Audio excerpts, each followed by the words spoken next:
Thank you, Nancy.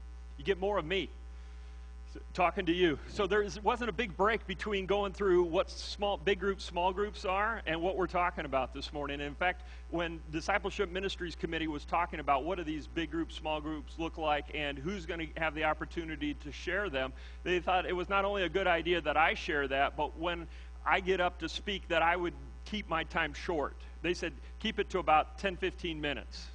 Okay, because we want time for people to be able to go into the fellowship hall. So I'm supposed to be done at either 10 after or so. That's when I'm supposed to be wrapping things up. So that's, I guess, some might argue to your benefit. But this morning, instead of talking about Ezra, we're going to continue to talk about discipleship. Next week, when you come, we're going to be talking about Ezra chapter 4 and 5. Okay, so we'll be back into the book of Ezra. But how does what we were talking about this morning, big group, small group, fit into who we are as a church in general? Well, if you look on the front of your bulletin, each and every week you see that it talks about 2 Timothy chapter 2 and verse 2. And it talks about the idea that our goal as a church is to be making disciples who make disciples. And 2 Timothy 2:2 says, "And the things that you have heard me," and that being Paul, say, "in the presence of many witnesses, entrust to reliable people who will also be qualified to teach others." The things that we've been given, we've been called to give to others. And that we give to others, we need to equip them so that it doesn't stop with them.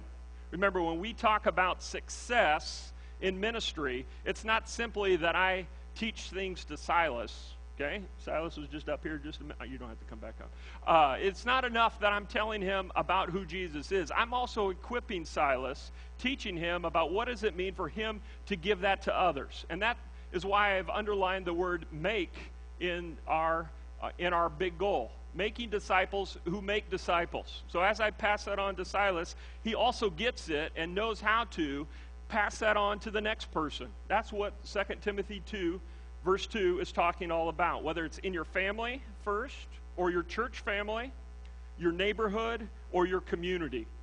And so as pastors, we've come together and we've been talking about some different ideas of how we can be encouraging you. And as a body, how can we love and serve our community? And so the first idea that we came up with working with the Discipleship Ministries Committee, was the big group, small group idea. So we took some of this, we talked about it at a DMC level, but we've also been talking to BOAM, which is our Board of Administrative Ministries. We've been talking to them about these 4 ideas for the past 2 or 3 months, saying these are things that are important as we make disciples. These are things that we want to be starting the conversation and continuing the conversation on what does this look like? How do we accomplish that? How do we love and serve our community? Because you and I were built for relationships, we felt foundational to that was that we be able to connect with one another, that we know one another, and that we love one another. Out of that came the second idea that we had, and it wasn't original with us. There was actually, I think it was JL, Vicky, and I met with an individual a year or 2 ago at Applebee's, and they talked about how they empowered their small groups by having a budget line item that as they met in small groups, and as they knew of needs, not only within the church, but also within their neighborhood or with people that they worked with, they could be empowered by the church through a fund that they had to go and meet that need. So, for example, perhaps somebody in the small groups knows of a friend who has trouble with their roof, and there's no way it's leaking water into their roof or into their house every time it rains. And it's like, man, that's really a need that they have there. How much is it going to cost? I didn't look this up, so this might be a lot or this might be a little, but the number I came up with was $1,000. So let's say they need $1,000 to fix this roof. And so they come back to their small group and they say, we know of this need. There's this house that needs work on the roof, and it's going to cost about $1,000. What do we do? Well, let's go talk to our pastors. They said that there's a line item that if there's a need, we want to empower you to love on people, to help meet those needs. Let's go see if we can, if they have a way that we can work together to meet that need. And so you come and you talk to us or to to the Discipleship Ministries Committee. You talk to your group leader, and they say, you bet, we have some, we don't have the full 1,000, but we have $600 that we can provide for you. Maybe you as a small group can come along and help out with that, or maybe that's just a starting point to the bigger goal of $1,000. But we want to put our money where our mouth is, okay? We want to be able to say, not only do we love and include and accept, but when there are financial needs, as a church, we plan for that. And so we've brought that to our finance committee, and we've talked about that on a administrative level of what does that look like.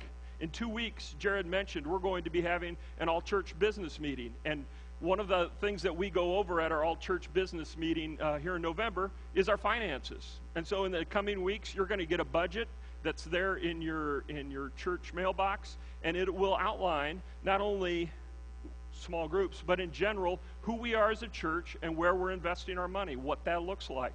And so we invite you to come back on the 15th in the evening to be a part of that discussion, because not only will we be talking about finances, but we also hope to talk about some of these 4 big ideas. So we want to empower you not only to show love by including, but also through our finances. And we think that's important that be also reflective in that. The third item that we've talked about is our resources. Each and every morning when I drive to Hesston MB Church, I used to always come down Randall. Instead, I come across, and I don't even know what the name of the street is over here, but I come in on this from the north side, and instead of turning in our little alley access way, I like going all the way down to the end and then working your way around. Did you know that you can go all the way around there? In fact, yeah, well, I won't tell you too much. But I come all the way around there in order to get to the church each and every morning. And what's been amazing over the last few years is to see the homes that are being built all around us. 13 years ago, when Sally and I drove up to Hesston MB Church, we were in the middle of a wheat field, weren't we? There was on all 3 sides, there were crops that were growing, and only these homes right here. So we were outside, in some ways, the city limits. The sidewalk ended right back over there. There was no sidewalk going there. There was just a gravel road that connected with our with the turnabout that was over here. It was awesome. But it's awesome that there's all these houses that are around us as well. And one of the things that I think about each and every morning as I come here to church is we have an amazing opportunity to reach specifically our neighborhood. Not only are we located in Hesston, we're also located in West Embers. And there are people all over. Have you seen all the people that live in this neighborhood where we're at? I have a picture for you in case you were wondering. This is off of my cell phone, but this is the road that I take in coming in over here, and this is just from a couple of years ago, I would have to assume, because there have been 7 houses that have been built right here. And if you look this past week, they started building 2 more. One's going in kind of down over here, and one's over here on the corner. Pretty soon there's going to be homes all the way around us. We're going to be totally enclosed. It's not a claustrophobic feeling, though, that I have. I think, man, what a neat opportunity. You see this little red line that goes around over here? My dad, is he still here? There he is, Dad. Dad, you live right over here. This is where my father lives over here. And I make a few trips back and forth because I go over and visit my father. And one of the things that I noticed is that I have to dodge kids as I'm driving back and forth. There are kids everywhere. So I stopped one time, figuratively thinking, and I counted how many kids are there from this cul-de-sac into the church's parking lot. At least 20. At least 20 just in this area right here. Some of them are the Brubaker kids. They're all over the place. But you have to drive slow. So if you're going to go and check out this area that's around us, Alice lives over here too, right? Sorry, Alice, I had to give you up. If you're going to come and you're going to look at the area that's around us, I would encourage you to drive slowly, because there are tons of kids and there are tons of family that are moving into Hesston from other parts of the world and other parts of Kansas. What an amazing opportunity. And I have this in green because as pastors, we've continued to talk about the idea that we believe we can use that resource to reach them. Why not make a park? Why not make an area here that looks nice, plant some grass, and that also tells our neighbors, our friends, hey, we want you here. I don't have a program to go with it. I don't. Maybe someday we'll have soccer games there and we will have planned them. We might love on people that are around us and they might never show up in our church. But I think that's okay. Because God doesn't call us to be concerned about those outcomes. He calls us to love and to serve. And so I would call us, we as pastors would throw that idea out there again, saying, what does that look like? How do we do that? How might our resource that we've been blessed with in the middle of this wheat field be used for God's glory to reach our neighborhood? Okay, I'm getting close on time, but that's good because I'm down to one last one. And that's heritage. That's heritage. I was born in the Dominican Republic, but the area of my world that I come out of is Bluffton, Ohio. And I don't know if you know anything about Bluffton, but Bluffton, Ohio is an Anabaptist community. And so we moved out of that Anabaptist community, and my dad took a job in Hillsboro, another Anabaptist community. From there, I went to Grace, met a wonderful girl. This is where I always cry. No, not really. It's good tears, good tears. I met a wonderful girl named Sally Glanzer, who was from South Dakota. And if you go up to South Dakota and you go to Huron, you will find another huge Anabaptist community. Am I right, Lowell? Yes, because Lowell's been up there, and Nancy. Hofer name. Hofers and Glanzers everywhere, everywhere. There's so many Hofers and Glanzers there that Sally's mom and dad are both Glanzers, and they're not related. Okay, that was before they were married. That's how many there are. Whew, it's crazy. And again, good crazy. Anybody have lunch plans? I could join you? No. So a third Anabaptist community that I got to be a part of in Huron, South Dakota. Again, great heritage. Then we moved here, and what did I find? Another great Anabaptist community being in Hesston. One of the things that I've done as I've gone around in different places, I have my father and my grandfather who have gone before me. Especially here in Kansas, in this area, people will come up to me all the time, and I don't know who they are, but I tell them I'm Brad Burkholder, and they say, oh, Burkholder, is your dad Jared? Is your grandpa Harold? And I'm like, yes. It used to be that I was kind of embarrassed, but the more, I wasn't sure what they were going to say next. But once I realized that they liked them too, I willingly take on that connection that I have with them. But not everybody knows my dad and my grandpa. Not everybody appreciates the heritage that I come from. And sometimes I've found, especially as a pastor in wanting to reach the community, my heritage is an obstacle to being able to share the gospel. And so because of that, that's one of the reasons, and you've heard me say this from the pulpit before, I would set aside the MB name in our church for the opportunity to share Christ with others. And so many times I feel like my heritage and my confession of faith have become one. And so in order for people to know and follow after the things that I love and the things that come out of God's Word, they also have to buy into who I am and who my dad is and who my grandpa is. Yeah, those are great things, and I'm maybe too proud of them. I appreciate where I've come from. But I also, more than that, the most important thing about me is my relationship with Jesus Christ, about the change that He's made in my life. You know my life. I don't deserve to be standing up here based on anything that I've done. In fact, some have argued it could disqualify me. Yet God's grace is greater than all of those things. That's the truth of our confession of faith. That's the truth of the gospel. And so another suggestion that we as pastors have made to our Board of Administrative leadership is that we consider taking the Mennonite Brethren name out of the name of our church. I talked to the leader of our conference, asking him about how we as a conference do church planning. Over the last 5 years, they've planted 22 churches. 0 of them have Mennonite or Brethren in the title.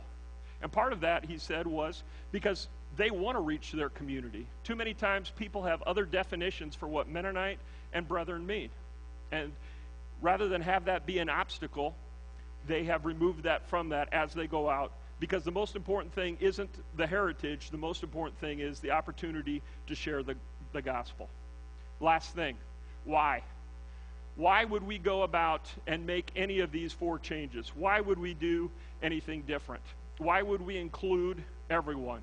Why would we give money to people who may or may not appreciate what we have to offer them? Why would we use our land as a resource when maybe they come and use our church land and maybe they never walk through the doors of the church? Why would we change the name of our church if it's an obstacle to others? Philippians chapter 2, verses 3 and 4 say this: "Do nothing out of selfish ambition or vain conceit.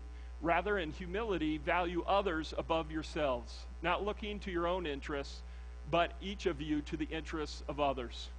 The example that Paul goes on to give after this is the description of who Jesus is. The fact that he set aside the fact of the strength, the power that he had in being the Lord of creation and came here to this earth. He says, value others as being more important than yourself. Yeah, there were people and are people who cast Christ aside and could care less about him, spit on him, or kill those who love him. And yet he says, I came to love and to serve and to lay my life down because you need something that no one else can give. He calls us to the same thing. Value other people above ourselves. What are we doing to make disciples? A church planner by the name of Christy James talked about this in an article that she wrote. And she talked about 5 things that make it difficult to help people be known, loved, and accepted. She said it's not easy. It's not natural. If you sit there and wait for them to come to you, you'll probably be disappointed. It's not convenient. And as we were talking about there in Philippians chapter 2, verses 3 and 4, it's not optional. That's what he's called us to. We have to be intentional if we're going to be creating community. Christy James says intentionality is necessary for community. And we, as I know, we can do all of those things that we as pastors have talked about, those 4 ideas. They're not the only ideas that are out there. I'd be willing to admit, they're maybe not the best ideas. There could be better ideas. That's part of the church business meeting that we have in 2 weeks, is we'd like to hear the ideas that you have of how do we communicate that we love, want to know, and accept the people of our church, of our community within our church. That's part of the discussion that we'll be having on the 15th, isn't just the budget, but also what does that look like? Because there's only 3 of us as pastors, and we're limited in the things that we know as well. We do know that we need to be intentional. And our motivation, as we talk about, we can do a lot of things and have a heart that doesn't really care. We want to do these things out of a motivation of love, of concern, of the fact that we want to share Christ's love, the gospel, the good news of the gospel with them as well. So that's where big groups, small groups fit into the bigger picture. And that's not just big groups, small groups, that's just part of a bigger picture of what is God calling us as a church to do? What is God calling us as a church to be? That's not just for some of us, that's for all of us. He came and died for all of us. Let's pray together. Heavenly Father, again, I thank you for your Son. I thank you for the sacrifice that he made, not just dying on the cross, but also, Lord, the life that he lived as he was here on earth. I thank you for the example that he has set for us. And Lord, I pray that as we talk about what it means to serve our community, as we talk about what it means to love our community, as we talk about what it means to know others that come from different backgrounds, I pray, Lord, that these things would not divide us, but that through the power of your Spirit, we would come together and say, what can we do as a body that we could never do alone? Heavenly Father, I thank you for the relationship that we can have with you. I thank you again for your patience with me. I thank you for your patience with us. We love you. We want to be used by you to change the world. But Lord, help us to start first here in our town, in our surrounding community, in our families. May we live those things out as again, we send people out with the good news of the gospel. I ask this all in Jesus'